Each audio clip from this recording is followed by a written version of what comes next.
Hello everyone, welcome back to my channel. आजको भिडियोमा चाहिँ म तीज स्पेशल मेकअप लुक गर्न लागेको छु. सो यदि तपाईहरु यो च्यानलमा नयाँ हुनुहुन्छ भने चाहिँ म चाहिँ मेकअप रिलेटेड भिडियोजहरु गराउँछु. यदि तपाईहरु इन्ट्रेस्टेड हुनुहुन्छ भने मेरो च्यानललाई सब्स्क्राइब गर्न सक्नुहुन्छ. सो आजको भिडियो चाहिँ अब हामी स्टार्ट गर्छौं.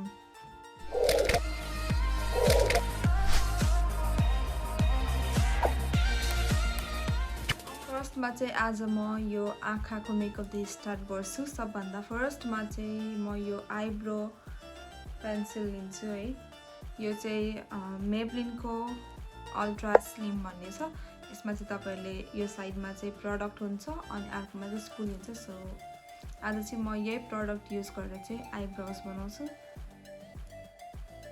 यसलाई यसरी डाउन पुश गर्ने अनि यो प्रोडक्ट लिने अनि यु क्यान सिम्पली यसरी बनाउन सक्नुहुन्छ. अहिले चाहिँ आइब्रोज चाहिँ एन्ड एन्डमा मजाले फिल अप गरिसकेको छु. अब चाहिँ म यो कन्सिलर लिन्छु. यो चाहिँ लोरियलको कन्सिलर हो है, इन सेड लाटे. अब यसलाई लिएर चाहिँ म यो आइब्रोज चाहिँ अब क्लिन गर्छु. सो अब आइब्रोज क्लिन गर्नलाई यसो सानो खालको ब्रस लिएर कन्सिलर लिने एन्ड देन आफूलाई मन परेको शेप दिन सक्नुहुन्छ अथवा मजाले क्लिन गर्ने है, जुन बाहिर निस्केको छ भने.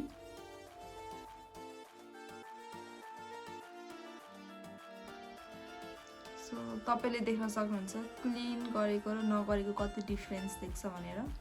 सो अब यसरी नै म माथिबाट पनि गर्छु.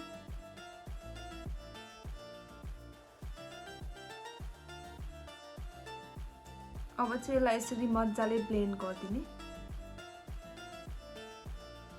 आइब्रोज हामीले यति गरेपछि अब चाहिँ हामी आइस्याडोतिर लाग्छौं. सो आइस्याडोको लागि चाहिँ म फर्स्ट स्टेपमा चाहिँ यही कन्सिलर लिन्छु अनि यो चाहिँ आइलिडमा लगाउँछु. कन्सिलर लगाए भने चाहिँ हाम्रो त्यो आइस्याडोको कलर चाहिँ अझै मजाले पप आउट हुन्छ. सो हामीले चाहिँ जहिले पनि कन्सिलर अथवा आई प्राइमरै पाउँछ है, त्यो लगाउँदा पनि हुन्छ. सो मैले चाहिँ अब यसरी लगाउँछु अनि यसलाई अब ब्लेन्ड गर्छु. सो आइस्याडोको लागि चाहिँ मैले यो ज्याक्लिन हिलको भोल्युम 2 युज गर्दैछु है. अनि सेड चाहिँ म आज यो फिलिङ माइसेल्फ भन्ने सेड युज गर्छु अनि हल्का यसले चाहिँ लिडतिर चाहिँ यो अप्लाई गर्छु. यसको सेड छ तालिया भन्ने. So filling myself and then यो तालिया भन्ने युज गर्छु. सो आज चाहिँ हामी एकदमै सिम्पल दुईटा खालको मात्रै कलर युज गर्छौं है. यसरी ब्रसमा प्रोडक्ट मजाले लिने अनि हल्का ट्याप अफ गरिदिने. त्यसपछि चाहिँ अब यो हाम्रो एन्ड छ नि हो, यहाँबाट चाहिँ स्टार्ट गर्दै सर्कुलर वेमा अगाडि अगाडि जाने. यसरी राउन्ड राउन्ड ब्लेन्ड गर्ने.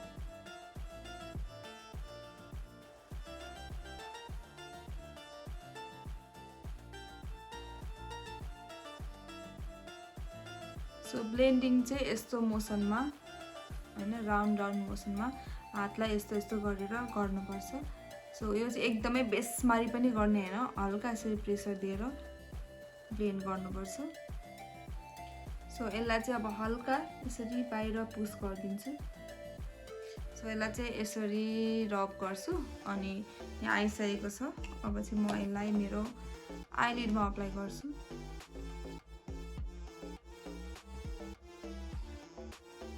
सिमर छ कि यसको चाहिँ कस्तो राम्रो कलर दिन्छ.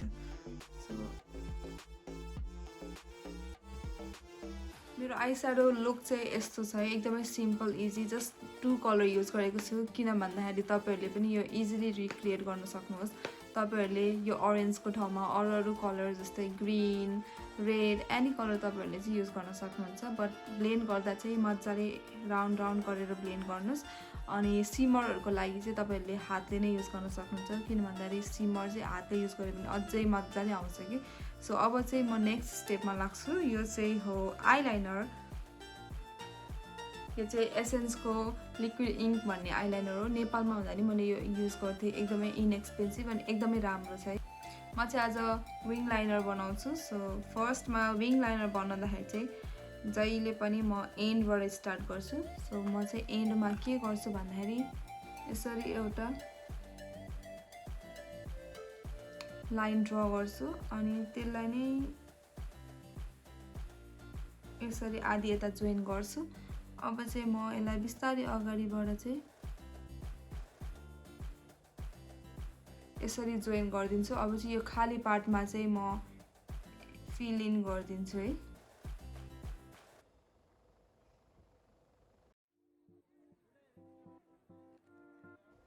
सो मास्काराको लागि चाहिँ म यो ल्यान्डकमको युज गर्दैछु।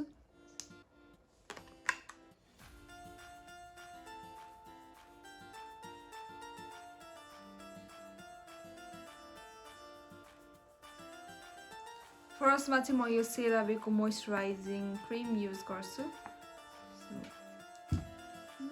आफ्नो फेसमा लगाउँछु अनि मजाले मोइस्चराइज गर्छु। म चाहिँ यो एल्फको पोरलेस पट्टी प्राइमर भन्ने युज गर्दैछु। यो चाहिँ एकदमै राम्रो छ है। तपाईको स्किनमा चाहिँ यदि पोर्सहरु छ भने यसले चाहिँ त्यसलाई चाहिँ मिनिमाइज गर्न चाहिँ हेल्प गर्छ। यसलाई चाहिँ म आफ्नो फुल फेसमा लगाउँछु।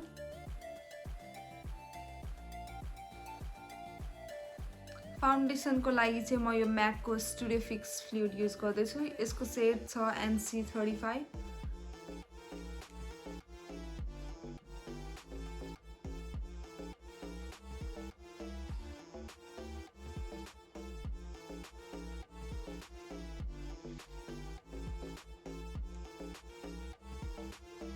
यसलाई चाहिँ अब यो ब्लेन्डरले चाहिँ मजाले ब्लेन्ड गर्छु। मैले आफ्नो फाउन्डेसन मजाले ब्लेन्ड गरिसकेको छु। यो चाहिँ एकदमै स्किन लाइक भएको छ है। एकदमै थोरै लेयरले चाहिँ एक लेयरले मात्र मैले मजाले पुराएको छु। किन भन्दाखेरि हामी कन्सिलर पनि युज गर्छौं अनि अरु पनि पाउडरहरु पनि युज गर्छौं। त्यही कारणले चाहिँ मलाई धेरै हेभी चाहिँ देखाउन मन लागेन। यो चाहिँ मैले अलि सिम्पल अनि राम्रो राख्न खोजेको छु।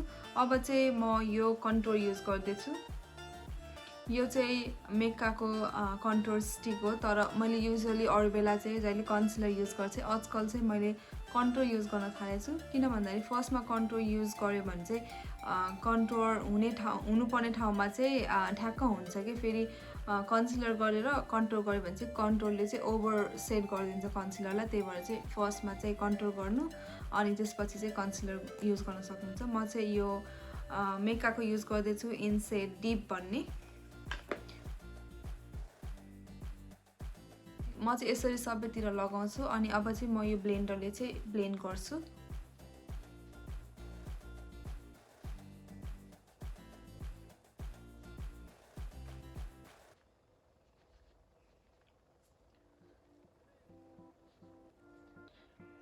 सो यु क्यान सी यो चाहिँ एकदमै मजाले ब्लेन्ड हुन्छ है। अब चाहिँ म यही लोरियलको कन्सिलर युज गर्दैछु। सो कन्सिलर लगाउँदा चाहिँ जहिले अन्डर आई अनि यहाँनिर अनि थोरै यहाँ अनि यतानिर लगाउँछु। सो अब यतिलाई म ब्लेन्ड गर्छु यही ब्लेन्डरले।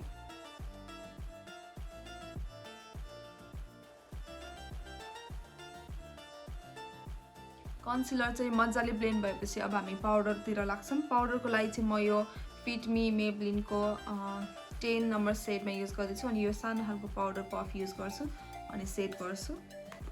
सो यसरी यसमा लिन्छु अनि अब यसलाई नि प्रेस गरिदिन्छु।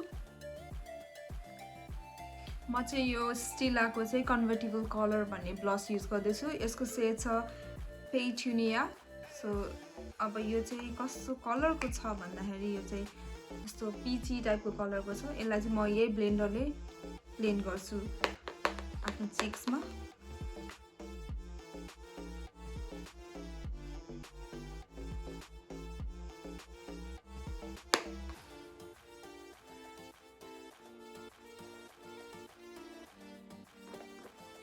एकदमै राम्रो कलर छ कि यो।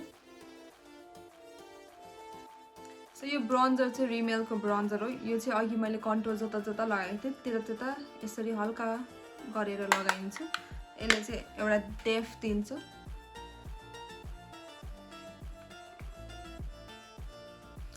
म चाहिँ यो revlon को स्किन लाइट भन्ने हाइलाइटर युज गर्दैछु सो यो यही अघिकै ब्रस लिन्छु अनि हाई पोइन्ट्समा लगाउँछु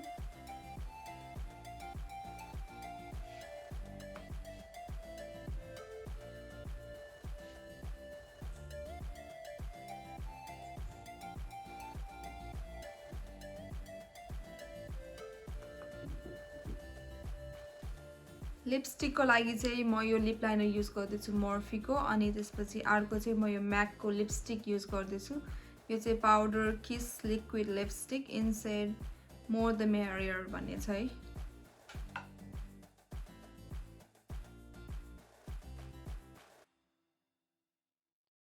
अब लास्ट पार्टमा चाहिँ के गर्छु भन्दाखेरि यो सेटिङ स्प्रे लिँदैछु यो चाहिँ मर्फीको जेफ्री स्टारसँग कोल्याबको हो सो के गर्छु भन्दाखेरि यसलाई चाहिँ म यो स्पन्जमा चाहिँ स्प्रे गर्छु मजाले अब यसलाई चाहिँ म फेसमा ड्याब गर्छु बिस्तारै है सो यो टेक्निक युज गर्नुभयो भने चाहिँ तपाईहरुको त्यो फेस पाउडरी टाइपको हुन्न के यु क्यान सी है अब सेट पनि हुन्छ मजाले अनि राम्रो पनि देखिन्छ स्किन के त्यो एकदमै मेकअप धेरै थोपे जस्तो पनि देखिन्न अब चाहिँ म लास्ट स्टेपमा चाहिँ मेरो आइल्यासेस लगाउँछु अनि यो लुकलाई चाहिँ हामी कम्प्लिट गर्छौं फाइनली चाहिँ हामी यो भिडियोको एन्डमा आइसकेको छौं मैले चाहिँ लास्टमा यो आइल्यासेस लगाएर चाहिँ यो लुकलाई चाहिँ कम्प्लिट गरे सो अनि हजुरले देख्न सक्नुहुन्छ म चाहिँ यो हल्का इयररिङ्स अनि त्यसपछि यो ड्रेस लगाएर चाहिँ हजुरहरुको सामु आएको छु र यो भिडियोको मार्फत म सबैजनालाई चाहिँ ह्यापी तीज भन्न चाहन्छु अनि मजाले मनाउनु होला खुसी रहनु र सबभन्दा मेन चाहिँ स्टे सेफ आफ्नो केयर गर्नुहोस् आफ्नो फ्यामिलीको केयर गर्नुहोस् र आजको यो भिडियो चाहिँ कस्तो लाग्यो कमेन्ट बक्समा लेख्न सक्नुहुन्छ अनि त्यसपछि अझै कस्तो खालको भिडियो हेर्न चाहनुहुन्छ त्यो पनि प्लिज कमेन्ट बक्समा लेखिदिनु होला र यदि हजुरहरूले मलाई इन्स्टाग्राममा फलो गर्नु भएको छैन भने म यतातिर राखिदिन्छु प्लिज गएर फलो गर्नु होला so I hope you enjoy this video. Hope to see you in the next video. Goodbye.